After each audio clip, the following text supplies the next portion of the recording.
오늘은 우리 그리스도인의 삶에 가장 중요한 한 가지 습관에 대해서 말씀을 나누려고 합니다. 바로 기도의 습관입니다. 기도의 습관은 정말 중요합니다. 그래서 기도를 영적인 호흡에 비유하기도 합니다. 우리 육신이 생명을 유지하기 위해서 숨을 쉬는 것처럼 우리가 영적인 생명을 유지하기 위해서는 계속적인 기도가 필요하다라는 말씀이죠. 그런 면에서 다윗은 우리에게 기도의 모범을 보여주는 믿음의 사람이다라고 할 수가 있습니다. 다윗은 왕이기 이전에 신실한 하나님의 사람이고 기도의 사람입니다.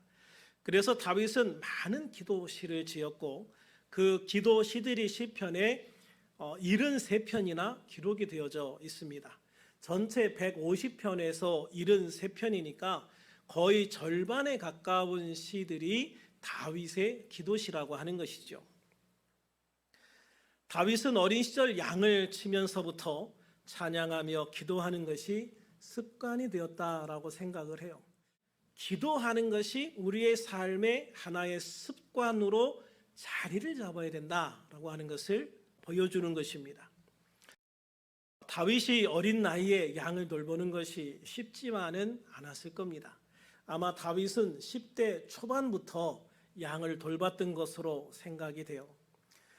양들이 무리를 떠나지 않도록 항상 지켜봐야 하고 또 물이나 풀을 찾아서 양들을 이동시켜야 하죠. 더욱이 양을 노리고 달려드는 맹수의 공격에서 양을 지킨다는 것은 정말 어려운 일이었을 겁니다.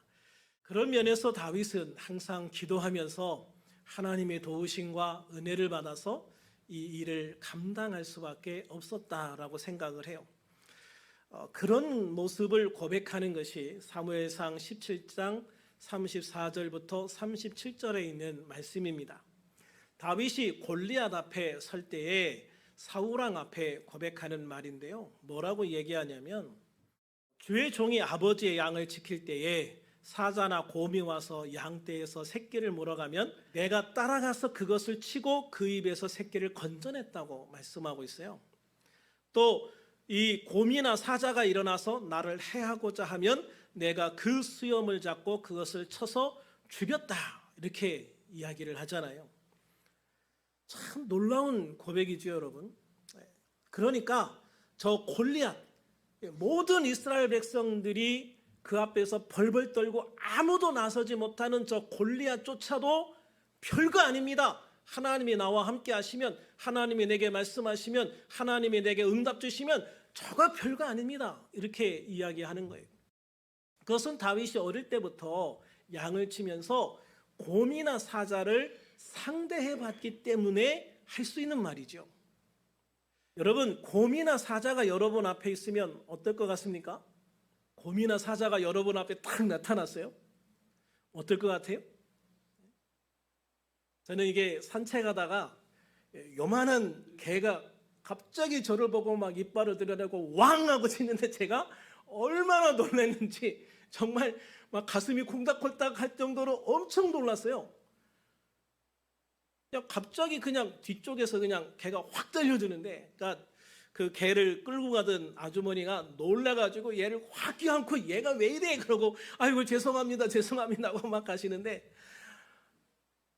근데 저런 강아지 앞에서도 이렇게 쩔쩔매고 놀래가지고 이렇게 가슴이 콩닥거리는구나 이런 생각을 했어요. 그런데 여러분, 큰 개가 와서 으르렁 하면 어떨 것 같아요? 도사견 같은 게. 정말 무섭거든요. 예전에 우리 부모님 집이 그 산 중턱에 있을 때 그 밑에 도사견을 키우는 집이 있었어요. 그런데 어느 날 그 도사견을 키우는 우리 문이 열려가지고 이 도사견 3마리가 나와가지고 마을을 휘젓고 다니면서 근데 어떻게 하지 못하겠더라고요.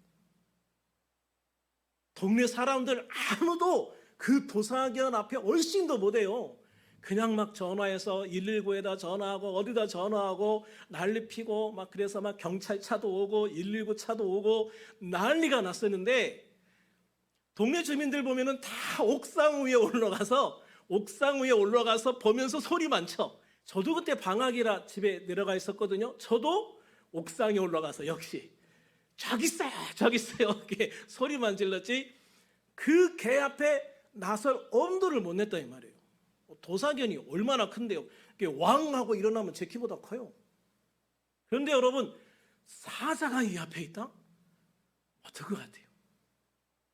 곰이 내 앞에 왕 하고 일어나가지고 보면은 곰 저보다 훨씬 더 키도 크고 등치도 크고 힘도 얼마나 셉니까? 그런데 그 곰이 벌떡 일어나가지고 저한테 왕 하고 달려들면 와, 정말 생각만 해도 아찔하죠. 아마 그대로 주저앉아서 대항도 못하지 않을까 싶어요. 그런데 여러분, 다윗은 달랐다는 거예요. 그 곰이 오거나 사자가 와도 사자와 맞짱을 떠요. 속된 말로 맞짱을 떠요. 1대1로 싸워요. 그래서 그 곰에게서 새끼를 찾아오고 사자에게서 새끼를 찾아와요. 그리고 그것이 일어나가지고 다윗에게 달려들면 싸워서 그걸 죽였다. 여러분, 곰 새끼가 아닙니다. 성체 큰 곰과 싸워서 이겼다는 거예요. 어마어마하게 큰 사자와 싸워서 이기고 그 사자를 죽였다는 거예요. 그렇다고 해서 다윗이 뭐 그렇게 키가 큰 사람도 아니고 등치가 큰 사람도 아닙니다. 요때 나이가 우리 나이로 하면은 중3 고1 요때입니다. 중3 고1. 물론 중3 무서워서 북한이 못 내려온단 말도 있지만 진짜 어떻게 보면 그 어린 나이에 어떻게 이렇게 담대할 수가 있었을까? 어떻게 이렇게 그 사자와 곰과 맞설 수가 있었을까? 야, 생각을 해보면 정말 아찔하지 않습니까? 근데 제가 이 모습을 묵상을 하면서 다윗의 일생의 전체의 모습을 딱 보았을 때 이러지 않았을까라는 생각을 해요. 저쪽에서 이제 막 사자가 어슬렁어슬렁 내려온단 말이에요. 그러면 다윗이 그 사자가 내려오는 걸 보고 하나님 앞에 기도하는 거예요. 하나님, 사자가 옵니다. 어떻게 할까요? 도망갈까요? 양을 지킬까요? 양이 저 사자와 싸울까요? 어떻게 할까요? 하나님 앞에 막 기도하는 거예요. 그럴 때 하나님께서 응답하시는 거예요. 걱정 마, 내가 있잖아. 내가 너를 도와줄게. 내가 저 사자와 싸워서 너를 이길 수 있게 해줄게. 너를 지켜줄게. 걱정하지 마. 사자의 이빨과 발톱에서 너를 지켜줄게. 나가서 싸워라. 다윗이요, 다 그렇게 하나님의 응답을 받았으니까 담대하게 나가서 사자와 곰과 맞서서 싸울 수 있는 용기가 생기는 거예요. 하나님이 나와 함께 하시고 하나님이 도우시니까.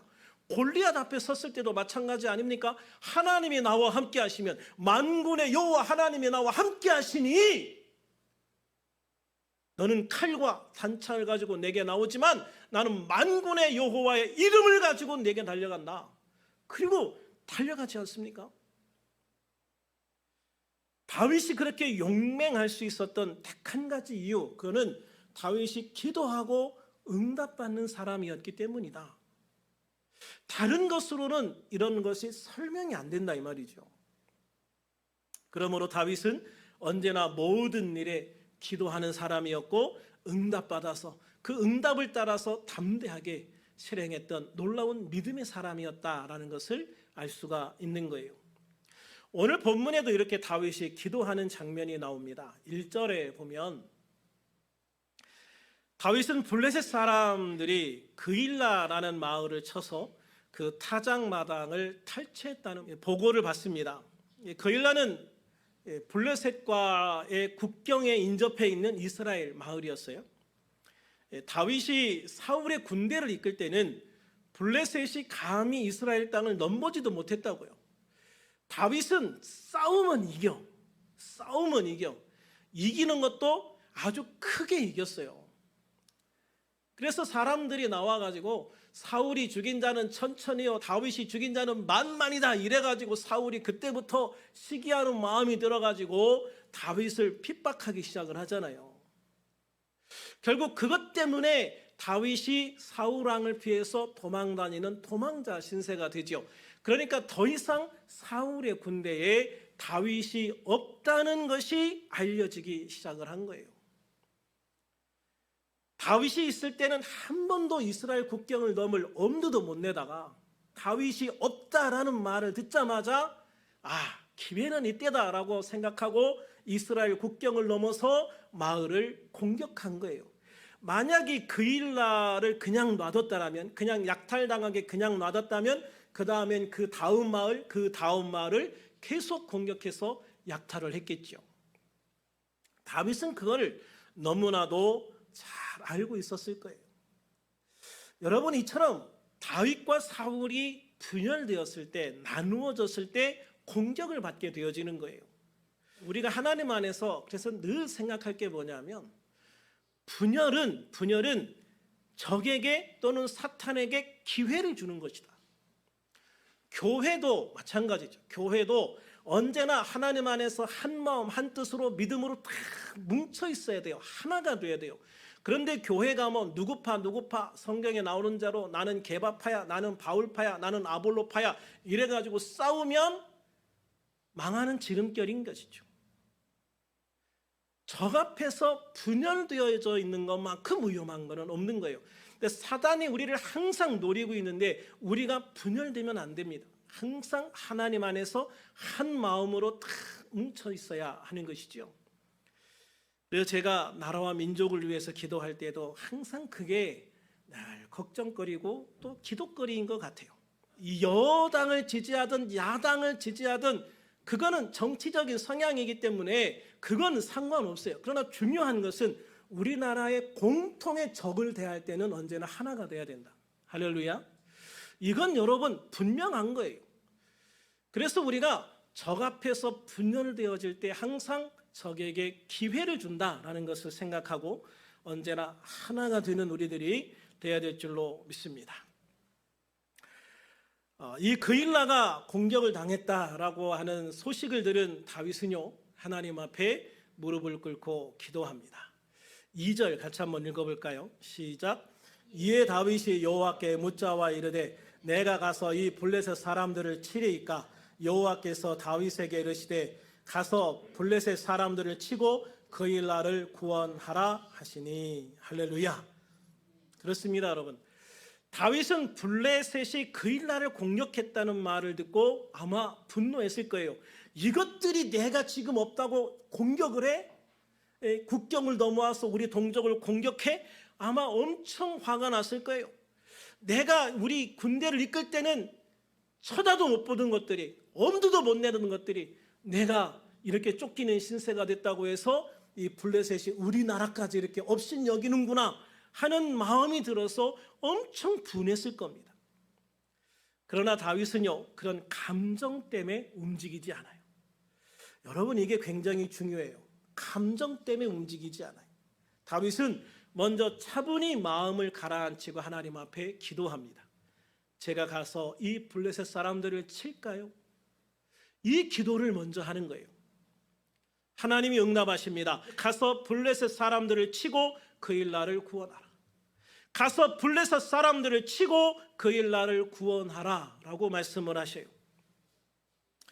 다윗은 이 기도 응답을 자신을 따른 무리들에게 알리고 이제 그일라를 구하러 가자라고 말을 했을 겁니다. 그런데 다윗의 부하들 중에 블레셋을 공격하는 것에 부정적인 견해를 가진 사람들이 있었어요. 3절에 보면 보소서 우리가 유다에 있기도 두렵거든 하물며 그일라에 가서 블레셋 사람들의 군대를 치는 일이리까 라고 말해요. 이 말은 무슨 의미냐면 지금 우리들이 사울 왕을 피해서 이 유대 광야에 숨어 있는 것만도 매일 조마조마하고 두려운데 어떻게 그일라까지 가서 블레셋을 공격하고 그들을 구원합니까? 그러다가 사울 왕이 우리가 그일라에 있는 것을 눈치채고 공격을 해온다면 우리는 자칫 양쪽에서 공격을 받을 수도 있습니다. 이거 굉장히 위험합니다 라고 이야기를 하는 거죠. 맞는 말이에요. 맞는 말이에요. 그런데 부하들이 이런 의견을 내놓았을 때 다윗의 반응이 굉장히 중요해요.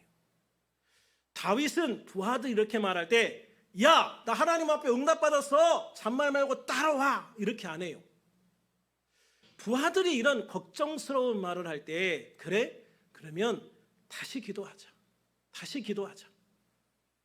다시 기도합니다. 4절 같이 읽어볼까요? 시작. 다윗이 여호와께 다시 묻자온대 여호와께서 대답하여 이르시되 일어나 그일라로 내려가라. 내가 블레셋 사람들을 내 손에 넘기리라 하신지라. 할렐루야. 그렇습니다. 다윗이 부하들의 의견을 포함해서 하나님 앞에 다시 기도하는 거죠. 하나님, 부하들이 이렇게 말하는데 제가 그일라를 공격하러 가면 내가 사울 왕에게 공격을 당해서 우리가 위험해질 수도 있다고 이야기하는데 어때요? 그래도 갈까요? 라고 기도하는 거예요. 그럴 때 하나님께서 뭐라고 말씀하십니까? 가라, 가라. 이미 블레셋은 너에게 주었다. 너의 손에 주었다라고 말씀을 하시는 거예요.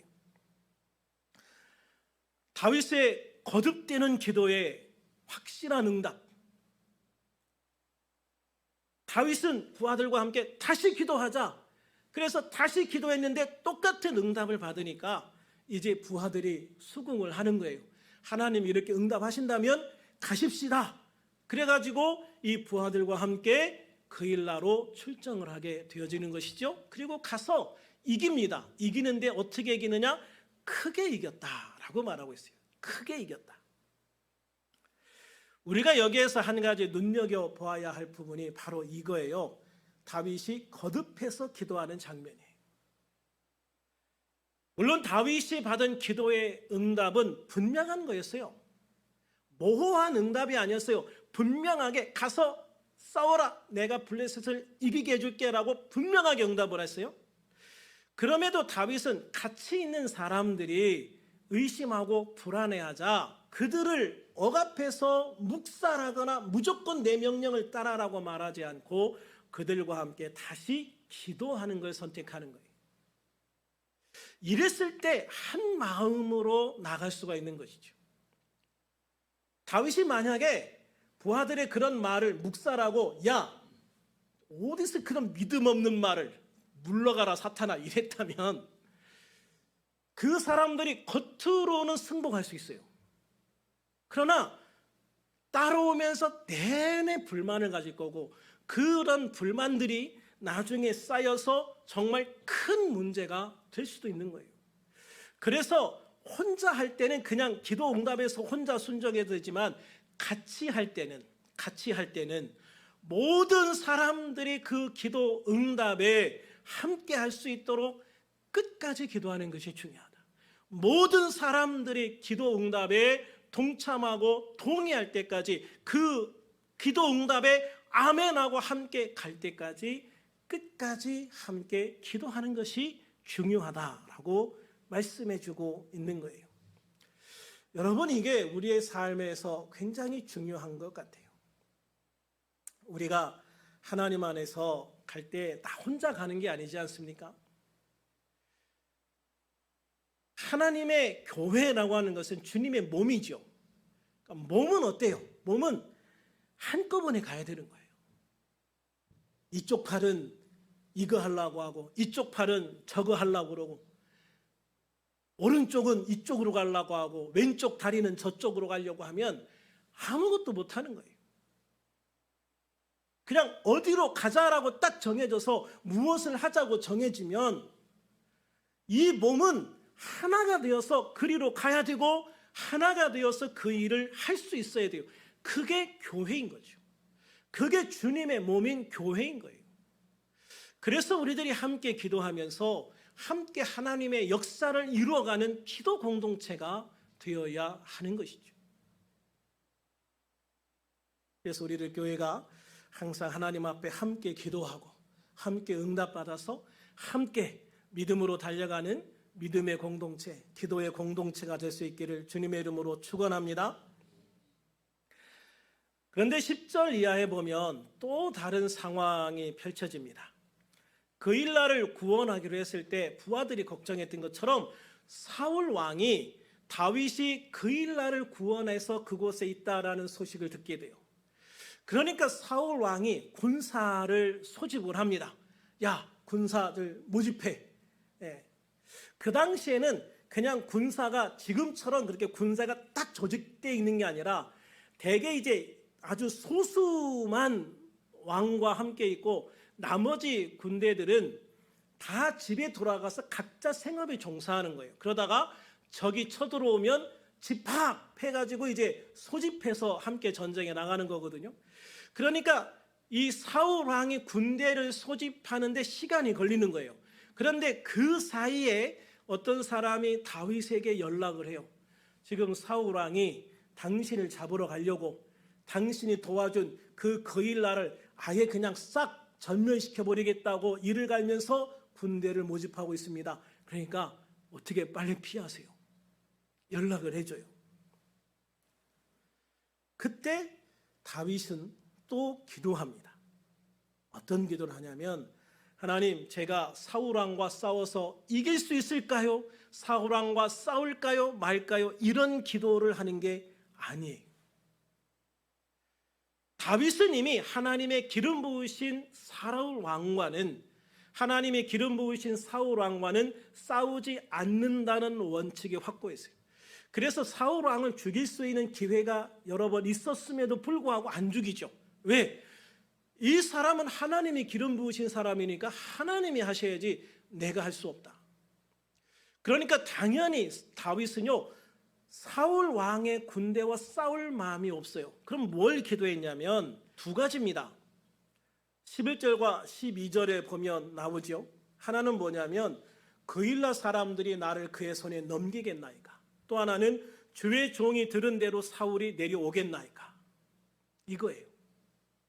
이 두 가지를 기도할 때 하나님께서 먼저 사울 왕이 이곳으로 올 것이다 라는 응답을 먼저 주셔요.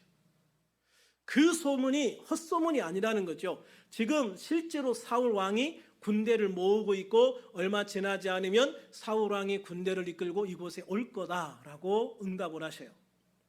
그러니까 다윗이 다시 하나님 앞에 기도해요.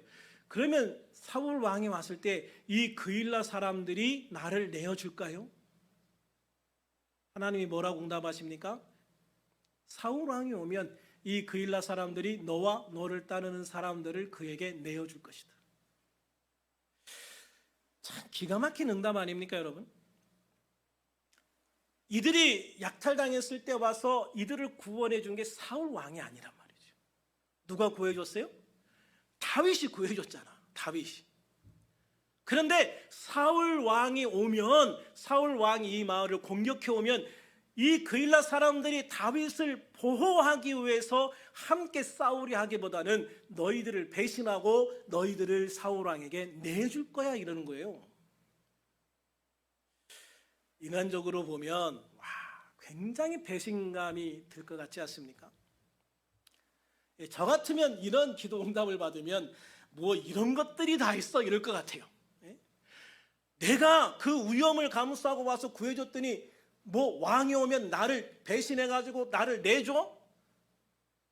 이런 것들 그냥 이것들 그냥 싹 쓸어버리고 갈까? 뭐 이런 생각을 얼마든지 할 수 있죠. 그런데 다윗은요, 그런 응답을 받았음에도 불구하고 그일라 사람들에게는 단 한마디도 말도 안 해요. 그리고 자기를 따르는 600명을 데리고 마을을 떠나죠. 사울 왕이 이곳에 와야 할 이유를 없애버리는 거예요. 그러니까 사울 왕은 당연히 이곳에 오려고 소집하던 군대를 다시 해산하고 이곳에 오지 않게 되어지는 것이죠. 이런 상황에서 보듯이 우리에게는 분명한 기도의 원칙이 있어야 돼요. 분명한 기도의 원칙. 하나님이 기뻐하시지 않는 일을 이루어 달라고 끝까지 기도하든가, 하나님이 기뻐하시는 일을 안 하겠다고 뻗대면서 기도하든가, 이런 거는 아예 기도 대상에서 제외시켜라. 하나님이 기뻐하시는 일은요, 하면 하나님이 도와주시게 돼 있어요. 할렐루야. 하나님이 기뻐하시지 않는 일은 아무리 기도해도 하나님 응답 안 해주십니다. 그러니까 우리가 뭔가를 기도해야 될 때 먼저 생각해 봐야 될 게 이거예요. 이게 하나님이 기뻐하시는 일일까? 하나님께 내가 이것을 기도했을 때 하나님이 기쁘시게 내 기도를 응답을 해 주실까? 아니면 안 된다고 말하실까? 이거를 우리가 분명히 생각을 하면서 기도를 해야 돼요. 그냥 막무가내 식으로 기도하는 게 좋은 기도가 아니라는 것이죠. 그러므로 다윗은 사울과 싸울 것에 대해서 묻지 않고 피해야 하는가, 아니면 여기 그대로 있어도 되는가를 묻는 거예요. 결국 다윗은 하나님의 응답을 따라서 그 자리를 피해버림으로 하나님이 싫어하시는 일, 즉 하나님이 기름 부으신 왕과의 싸움을 하지 않게 되는 것이죠. 그러므로 우리는 기도를 통해서 하나님이 하라 하시는 것과 하지 말고 피해라, 아니면 절대 안 돼라고 하는 응답에까지도 순종할 수 있는 그런 마음의 준비를 가지고 기도해야 된다는 거예요. 하나님은 선하신 하나님이십니다. 그렇기 때문에 하나님은 항상 우리를 선한 곳으로 인도해 주셔요. 우리들은 예수 그리스도를 통해서 하나님의 백성이 되었기 때문입니다. 하나님의 자녀가 되었기 때문이에요. 그래서 예수님은 마태복음 7장 9절부터 11절에서 이렇게 말씀하십니다. 같이 한번 읽어볼까요? 시작. 너희 중에 누가 아들이 떡을 달라 하는데 돌을 주며 생선을 달라 하는데 뱀을 줄 사람이 있겠느냐? 너희가 악한 자라도 좋은 것으로 자식에게 줄 줄 알거든 하물며 하늘에 계신 너희 아버지께서 구하는 자에게 좋은 것으로 주시지 않겠느냐. 할렐루야. 그래요, 여러분. 예수님이 말씀하시는 것처럼 우리를 위해서 당신의 유일한 아들까지 아끼지 않으신 하나님 아버지께서 우리에게 나쁜 걸 주시겠냐? 하나님이 언제나 우리에게 좋은 것을 주시지 않겠느냐 하는 거예요. 하나님께서 하라 응답하시든 피하라 응답하시든 그것이 나에게 유익이 되는 것이고 최선의 길이기 때문에 그렇게 응답하시는 걸 믿으시기를 바랍니다. 그리고 주님의 그 음성에 순종할 수 있는 우리들이 될 수 있기를 소망합니다. 그러므로 우리는 항상 숨 쉬는 것처럼 기도하는 사람이 돼야 돼요. 특별히 우리는 뭔가 해야 될 때 그 일을 행하기 전에 먼저 기도하는 습관을 가져야 돼요. 다윗이 싸워야 될 때 먼저 기도하고 응답받고 싸우듯이 우리가 뭔가를 해야 할 때 항상 그 일을 하기 전에 먼저 기도할 수 있는 사람, 그리고 응답받을 때까지 기다릴 수 있는 사람이 돼야 된다는 것이죠. 그래서 여러분, 이게 굉장히 중요한 것이 기도하는 것도 중요하지만 응답받을 때까지 인내하는 것, 기다리는 것이 중요하다. 하나님, 저 기도했어요? 기도했는데 하나님 응답 지금 안 했어요? 그러니까 이거 하나님 책임지세요? 이러고 가면 안 된다는 거죠. 하나님께 기도했으면 응답 올 때까지 기다려야 돼요. 응답 안 하시면 응답하실 때까지 계속 기도하면서 주님의 응답을 기다려야 돼요. 그래서 그 응답이 왔을 때 아멘 하고 순종할 수 있어야 돼요. 그런데 우리의 거의 대부분의 실수는 기다리지를 않는 거예요. 예수 믿는 사람들이 어떤 일을 할 때, 더군다나 큰 일을 할 때 거의 대부분 다 기도는 해요. 기도합니다. 그런데 기다리지를 못합니다. 기다리지 못하면 기도 안 한 것과 다름이 없어요. 기도했으면 응답받을 때까지 기다려야 돼요. 그래서 그 주님의 응답에 하라 하면 아멘 하고 가는 거고, 포기해라 그러면 아멘 하고 내려놓아야 되는 거예요. 피해라 그러면 아멘 하고 피할 길로 가야 하는 거예요. 아이, 하나님 내 마음을 몰라주시네. 하나님, 나는 그래도 될 줄로 믿습니다. 그리고 가지 말라는데 갔다가 박살나는 거예요. 그게 이스라엘 백성들이 여리고성을 무너뜨리고 아이성을 공격할 때 딱 그 모습 아닙니까? 하나님께서 가지 마 그런데 가요. 가면 될 줄 알았는데 안 돼요. 하나님께서 가라 하실 때 가는 거지, 아니야 할 때 가면 오히려 하나님의 뜻을 거스르는 행위가 되는 거잖아요. 그래서 우리는 먼저 기도하는 습관, 그리고 응답받을 때까지 기다릴 수 있는 것이 습관이 되어야 된다. 할렐루야. 다윗이 뭔가를 하기 전에 먼저 기도하고 응답받은 후에 행하는 것처럼 우리들은 항상 먼저 기도하고 응답받은 후에 행할 수 있어야 하는 것이죠. 그 기도 시간이 짧은 시간일 수도 있습니다, 여러분. 그러나 그 짧은 기도의 시간이 우리 인생의 성공과 실패를 결정할 수도 있는 거예요. 다윗의 이 습관이 항상 싸워서 이기는 승리자의 삶을 살게 했던 것이죠. 우리가 기도하고 응답받는 것이 습관이 된다면 우리는 결코 믿음의 선한 싸움을 싸우는 것에 두려워하지 않아도 될 거예요. 여호수아가 그랬듯이, 다윗이 그랬듯이 어떤 문제가 우리 앞에 닥치든지, 어떤 어려움이 우리 앞에 기다리고 있든지, 어떤 장애물이 우리를 가로막고 있든지 주님이 응답하셨다면 순종하기에 두려워하거나 망설일 필요가 없는 것이죠. 선하신 하나님을 믿으시기를 바랍니다. 그러므로 우리가 기도하고 응답을 받았으면 강하고 담대함으로 그들과 싸워 이기든지 또는 피할 길을 주시는 은혜를 따라 피해갈 수 있는 축복을 누리게 되기를 축원합니다. 그러므로 우리 주 예수님의 고난의 여정을 따라가고 부활의 소망을 바라보는 우리들 모두 먼저 기도하고 응답받아 주님의 축복의 길, 승리의 길, 영광의 길을 걸어가는 하나님의 복된 자녀가 다 되어질 수 있기를 우리 주 예수님의 이름으로 축원합니다. 기도하겠습니다.